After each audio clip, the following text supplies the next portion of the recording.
Hello, my dear friends. I hope you had a great Yom Kippur. We had a beautiful service last night and today. We are going to be learning tonight the 12th chapter in the law of prayer, where we're going to be learning all about the reading of the Torah in the shul. Moses instituted that Jewish people should be reading the Torah, that it shouldn't go by 3 days without reading the Torah. So therefore, he instituted that we should read the Torah every Shabbat, every Monday, and every Thursday.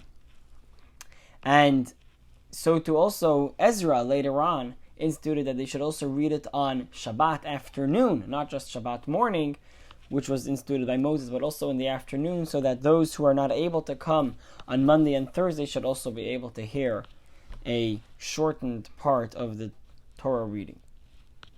And in general, we also read the Torah on special occasions. For instance, on Shabbat, holidays, the new month, holidays like Hanukkah, Purim, a fast day, and so on. And when we only read the Torah in a case where we have 10 grown-up men and we have a minyan, and at that point we read the Torah. And whenever we read the Torah, it shouldn't be shorter than 10 verses in total. So we don't just read one verse of the Torah, but rather it has to be at least a set of 10 verses, with a minimum of 3 people being called up to the Torah. So the way the system works is, the way it was set up is that you have the portion of which you are reading. So let's say we're reading this week's Torah portion. So we have a full portion which has, let's say, 60, 70 verses in total, and we'll split it up according to little portions within it, little chapters, and for every little chapter, someone else will be called up to the Torah to have the honor of coming up to read from the Torah. So we're going to see later exactly how many, depends on what the occasion is, but whenever a person is called up to the Torah, so then the person comes up and he is invited, he's called up by name. The Gabbai, the person who is calling everyone up to the Torah, will call them up, and then they will come and see the place where they're going to be reading, and then they'll say the Baruch Hu, which is literally telling the congregation, bless God who has given us a Torah, and he says the blessing over the reading of the Torah, which is, blessed are you, God, who has chosen us as his nation and has given us his Torah.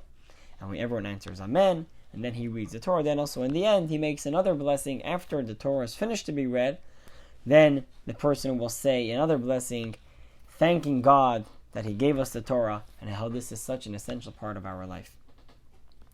And we have to make sure when we read it, when we actually start reading the Torah, that it is until the congregation has finished saying Amen and answering after the blessing, to wait and only then start actually reading. And if someone was reading from the Torah and he wasn't able to continue for whatever reason, maybe they weren't feeling so well or something like that, so then someone else should just come and take their place and read instead of them from where they were holding. And in general, a person doesn't begin reading until someone has invited them up to come and read. In other words, a person shouldn't just go up and start reading from the Torah, but rather a person is invited up, as we said, to come and read from the Torah. Now, what is interesting is that back in the day,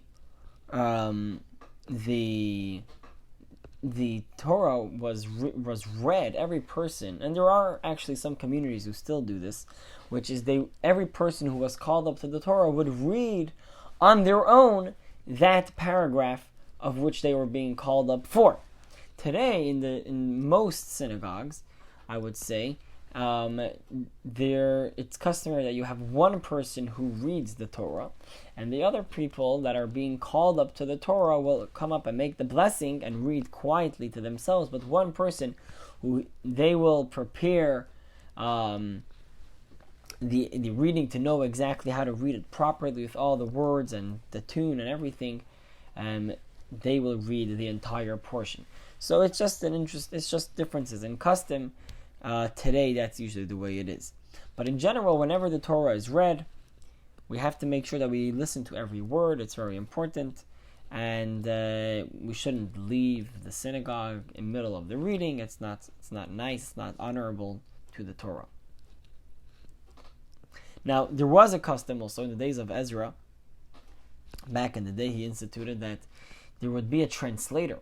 So, because since Torah is being read in Hebrew, and some people don't understand it, so then they would have a translator who would come and translate verse for verse what was written in the Torah. So you would have the person reading the Torah, then they would stop, and then the translator would translate it into the language, maybe Aramaic or any other language which they were doing it. So he instituted certain laws of exactly how this translation should take place. So for instance, you should only read one verse and translate it, not a few verses at a time, so that there shouldn't be any mistakes in the translation.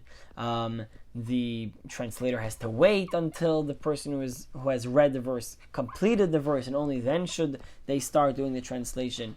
The translator shouldn't be looking in the Torah and reading from the Torah when they're saying the translation.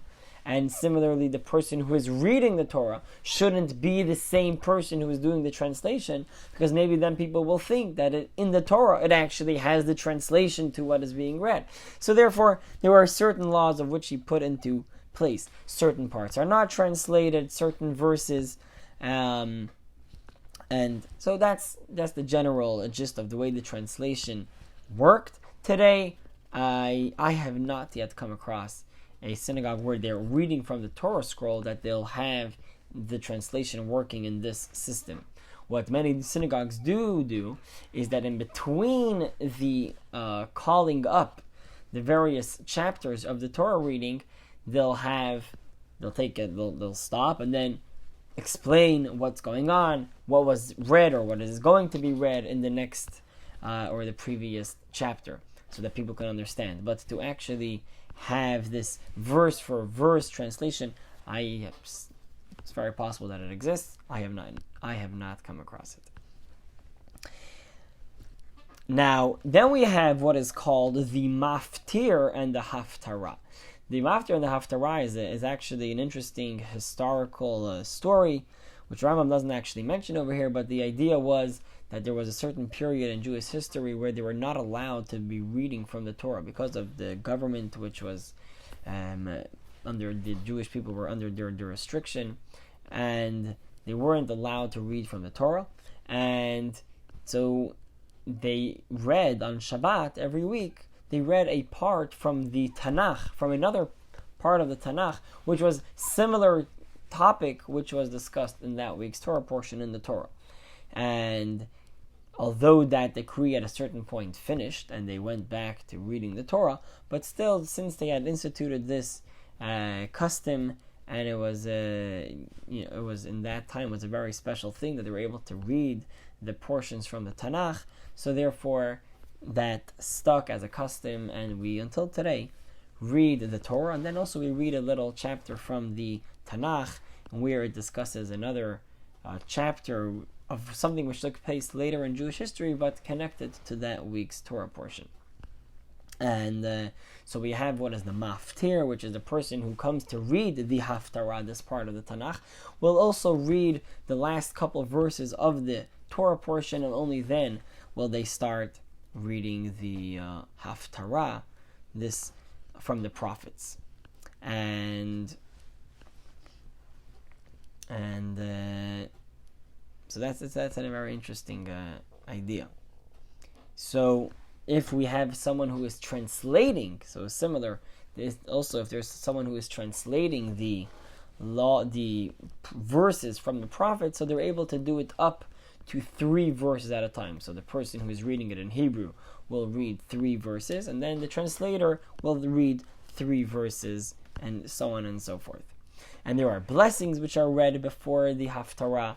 We read for the first blessing describing how God chose prophets, because we're reading from the prophets, and continuing, there are actually in total there is a blessing before, and then there are 4 blessings at the end. And if it's a Shabbat or a holiday, we will mention that event which we are currently in.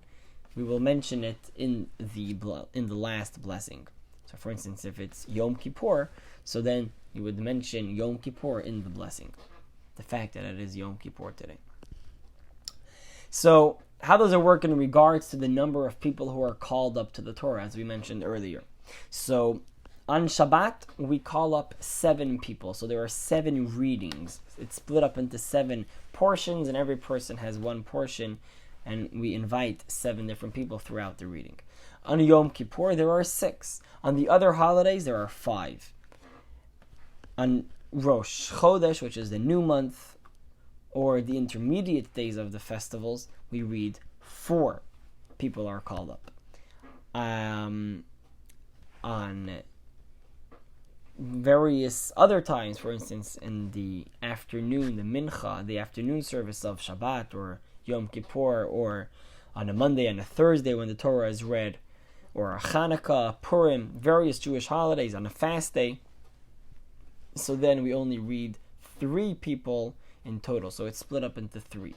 So this number, so these specific numbers which we mentioned for these times, so we should not go less than what the amount of readings that were allotted to that time.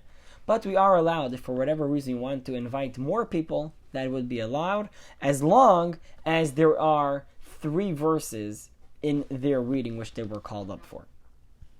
And specifically, men are called up to the Torah. A child who understands what is going on and understands who he is saying the blessing to is allowed to be called up to the Torah. And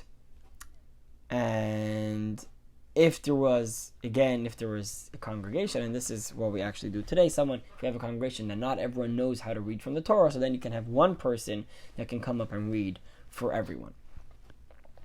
So the order of the reading is that you start off with giving the first portion to a Kohen. A Kohen is from the priestly tribe, and we give them special honor in Judaism, so we give the first reading to the Kohen. The second reading is given to a Levite, a Levi. And after that, we give to the Israelites, to the regular Jewish people.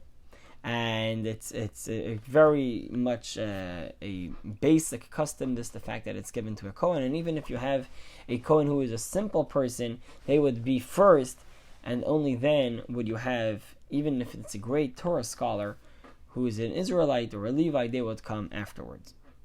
But the maftir, the last part, so the person who reads the Haftarah, so that is a very special reading, and it says that it's as if they get reward equivalent to all of the others that were called up before. So therefore, even the greatest person of stature can be called up to the last reading of the maftir and Haftarah. Even a Kohen will be called up at the end. If there is no Kohen to go up in the beginning, so then you can call up someone else, which is fine. But as long as there is a Kohen or a Levi in the room, you should call them up first and only then call up anyone else. And so the order of the reading within the prayer, so now we understand how the actual reading of the Torah works. The question is, how does this all fit into our prayers? So after the Shacharit, which is the morning service, after that we say the Kaddish, where we glorify God's name, and then we will start reading the Torah.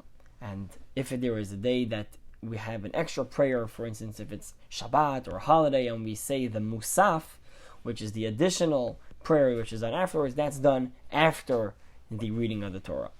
And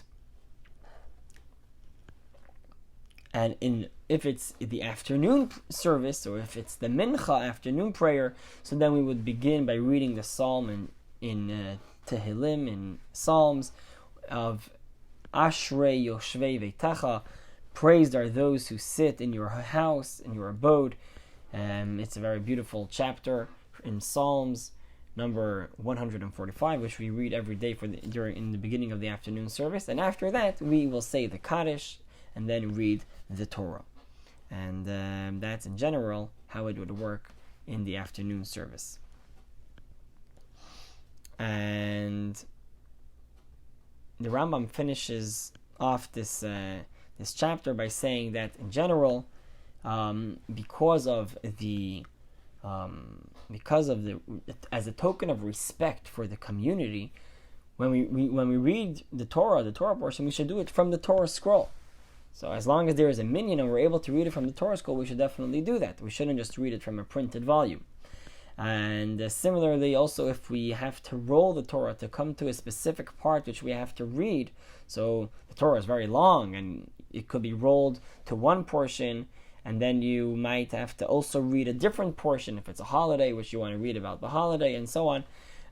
So in certain cases, when you have to have two different parts of the Torah to be read, you don't want to roll it in front of the whole community, which will take time for the congregation. So we should try to have two Torahs, and if you're able to have them into the right place, and we'll switch when we have to do the second part of the reading.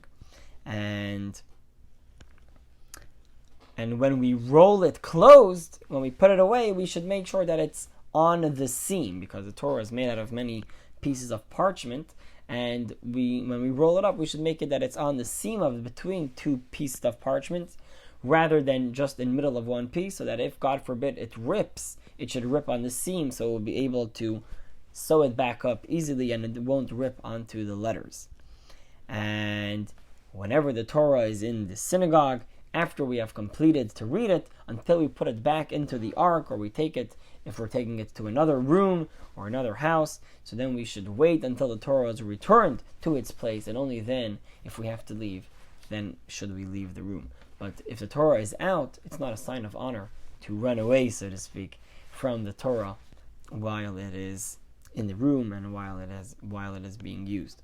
So unless there maybe is a great need, but in general, that's the way the rule is. So that is the chapter for today, all about how the reading of the Torah works and what are the details. And now you understand a little bit better how we read the Torah throughout the year. And that is the chapter for today. All the best. Have a very sweet year.